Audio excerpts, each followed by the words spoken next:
ಹುಟ್ಟಿದರೆ ಕನ್ನಡ ನಾಡಲು ಹುಟ್ಟಬೇಕು, ಮೆಚ್ಚಿದರೆ ಕನ್ನಡ ಮಣ್ಣ ಮೆಟ್ಟಬೇಕು. ನವೆಂಬರ್ 1ರಂದೇ ಕನ್ನಡ ರಾಜ್ಯೋತ್ಸವ ಯಾಕೆ?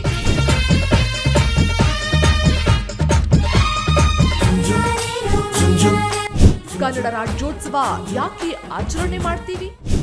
ನಾನು ಕನ್ನಡಿಗ, ಕನ್ನಡದ ಕಾವಲಿಗ. ಕನ್ನಡ ರಾಜ್ಯೋತ್ಸವವು ಅಂದ್ರೆ ಯಾರಿಗೆ ತಾನೇ ಖುಷಿ ಆಗಲ್ಲ ಹೇಳಿ? ಅದು ಕನ್ನಡಿಗರ ಹಬ್ಬ. ನವೆಂಬರ್ 1 ಅಂದ್ರೆ ಕನ್ನಡಿಗರ ಹೊಸರು ಸಂಭ್ರಮ ಸಡಗರದಿಂದ ಜೋರಾಗಿ ಆಚರಿಸುತ್ತಾರೆ. ಹಾಗೆ ಕನ್ನಡ ರಾಜ್ಯೋತ್ಸವವು ಕರ್ನಾಟಕ ರಾಜ್ಯದ ಜನನವನ್ನ ಸೂಚಿಸುತ್ತದೆ. ಈ ಹಬ್ಬವು ಕನ್ನಡ ಮಾತನಾಡುವ ಜನರ ಏಕತೆ ಮತ್ತು ಅವರ ಶ್ರೀಮಂತ ಸಂಸ್ಕೃತಿಯನ್ನ ಎತ್ತಿ ತೋರುತ್ತದೆ. ಕನ್ನಡಿಗರು ಈ ಹಬ್ಬವನ್ನ ತಮ್ಮ ಭಾಷೆ ಮತ್ತು ಸಂಪ್ರದಾಯಗಳಲ್ಲಿನ ಹೆಮ್ಮೆಯನ್ನ ಪ್ರದರ್ಶಿಸುವ ಕಾರ್ಯಕ್ರಮಗಳು, ಹಾಡುಗಳು ಮತ್ತು ನೃತ್ಯಗಳೊಂದಿಗೆ ಆಚರಿಸುತ್ತಾರೆ. ಕನ್ನಡ ರಾಜ್ಯೋತ್ಸವವನ್ನ ಕರ್ನಾಟಕದ ರಾಜ್ಯೋತ್ಸವದ ದಿನ ಎಂದು ಹೆಮ್ಮೆಯಿಂದ ನಾವು ಕನ್ನಡಿಗರು ಎಂದು ಹೇಳಿಕೊಂಡು ಆಚರಿಸುತ್ತಾರೆ.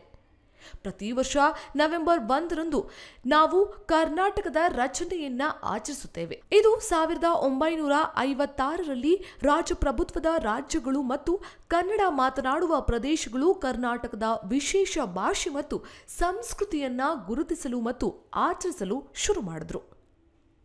ಕನ್ನಡ ರಾಜ್ಯೋತ್ಸವದ ಇತಿಹಾಸವನ್ನ ನೋಡೋದಾದ್ರೆ, ಕನ್ನಡ ರಾಜ್ಯೋತ್ಸವವು ಸಾಂಸ್ಕೃತಿಕ ಶ್ರೀಮಂತಿಕೆಯಿಂದ ತುಂಬಿದ ಒಂದು ರೋಮಾಂಚಕ ಹಬ್ಬ. ಉತ್ಸವಗಳಿಂದ ಈ ಆಚರಣೆಯು ರಾಜ್ಯದ ಹೆಮ್ಮೆ ಮತ್ತು ಏಕತೆಯನ್ನ ಸಂಕೇತಿಸುವ, ಸ್ಪರ್ಶಿಸುವ ಧ್ವಜಾರೋಹಣ ಸಮಾರಂಭಗಳನ್ನ ನಾವು ನೋಡಿರ್ತೇವೆ. ಸಮುದಾಯವು ಒಗ್ಗೂಡಿಸಲು, ಆಚರಿಸಲು ಮತ್ತು ತಮ್ಮ ಪರಂಪರೆಯನ್ನ ತೋರಿಸೋಕೆ ಇದು ಒಂದು ಒಳ್ಳೆಯ ಸಮಯ. ಕನ್ನಡ ರಾಜ್ಯೋತ್ಸವ ಕೇವಲ ಹಬ್ಬವಲ್ಲ, ಇದು ಸಾಂಸ್ಕೃತಿಕ, ಸಾಮಾಜಿಕ ಮತ್ತು ರಾಜಕೀಯ ಮಹತ್ವವನ್ನು ಹೊಂದಿದೆ. ಇದು ನಮ್ಮ ರಾಜ್ಯದ ರೋಮಾಂಚಕ ಸಂಸ್ಕೃತಿ ಮತ್ತು ಪರಂಪರೆಯನ್ನ ಆಚರಿಸಲು ಮತ್ತು ಕನ್ನಡ ಭಾಷೆಗೆ ನಮ್ಮ ಬದ್ಧತೆಯನ್ನ ನವೀಕರಿಸಲು ಒಂದು ದಿನವಾಗಿದೆ.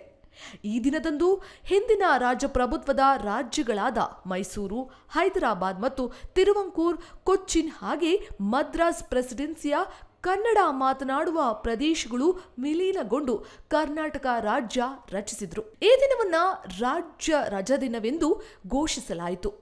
ಕರ್ನಾಟಕದ ಜನರು ಕನ್ನಡ ರಾಜ್ಯೋತ್ಸವ ದಿನವನ್ನು ಬಹಳ ವಿಜೃಂಭಣೆಯಿಂದ ಆಚರಿಸುತ್ತಾರೆ. ಧ್ವಜಾರೋಹಣ ಸಮಾರಂಭಗಳು, ಮೆರವಣಿಗೆಗಳು, ಸಾಂಸ್ಕೃತಿಕ ಕಾರ್ಯಕ್ರಮಗಳು, ಸ್ಥಳೀಯ ಕಲೆಗಳ ಪ್ರದರ್ಶನ ಮತ್ತು ಭಾಷಣಗಳು ಸೇರಿದಂತೆ ರಾಜ್ಯದಾದ್ಯಂತ ಈ ದಿನ ವಿವಿಧ ಕಾರ್ಯಕ್ರಮಗಳನ್ನು ಮತ್ತು ಆಚರಣೆಗಳಿಂದ ತುಂಬಿರುತ್ತದೆ.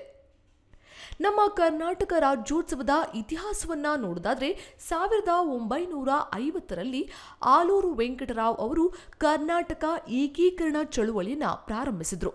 ಅದರಲ್ಲಿ ನಮ್ಮ ಕನ್ನಡ ಭಾಷೆ ಮಾತನಾಡುವ ಜನರಿಗೆ ಪ್ರತ್ಯೇಕ ರಾಜ್ಯವನ್ನ ರಚಿಸಲು ಕನಸು ಕಂಡರು. ವಿವಿಧ ಪ್ರಾಂತ್ಯಗಳನ್ನು ರಚಿಸಲಾಯಿತು ಮತ್ತು ಮೈಸೂರು ಎಂದು ಹೆಸರಿಸಲಾದ ರಾಜ್ಯವನ್ನ ರಚಿಸಲಾಯಿತು. ದಕ್ಷಿಣ ಭಾರತದ ಅನೇಕ ಸ್ಥಳಗಳು ಇದರಲ್ಲಿ ಸೇರಿವೆ. ಇವುಗಳನ್ನ ರಾಜರು ಆಳುತ್ತಿದ್ದರು. ಕರ್ನಾಟಕ ರಚನೆಯಾದಾಗ ಅದನ್ನ ಮೊದಲು ಮೈಸೂರು ಎಂದು ಮರುನಾಮಕರಣ ಮಾಡಲಾಯಿತು. ಇದು ಹಿಂದಿನ ರಾಜಪ್ರಭುತ್ವದ ರಾಜ್ಯದ ಹೆಸರಾಗಿತ್ತು.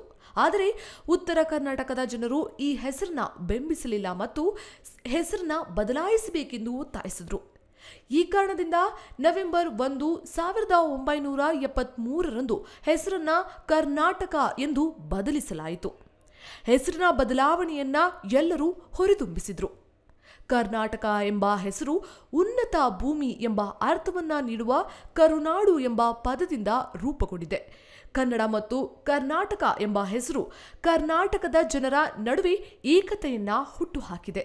ಒಟ್ಟಾರೆಯಾಗಿ ನಮ್ಮ ಜನರು ಇಲ್ಲಿ ಎಲ್ಲ ದೇಶದ ಜನರನ್ನ ಒಂದೇ ಭಾವನೆ, ಏಕತೆಯಿಂದ ನಮ್ಮ ಕನ್ನಡಿಗರು ನೋಡಿಕೊಳ್ಳುತ್ತಾ ನಡೆದಿದ್ದಾರೆ.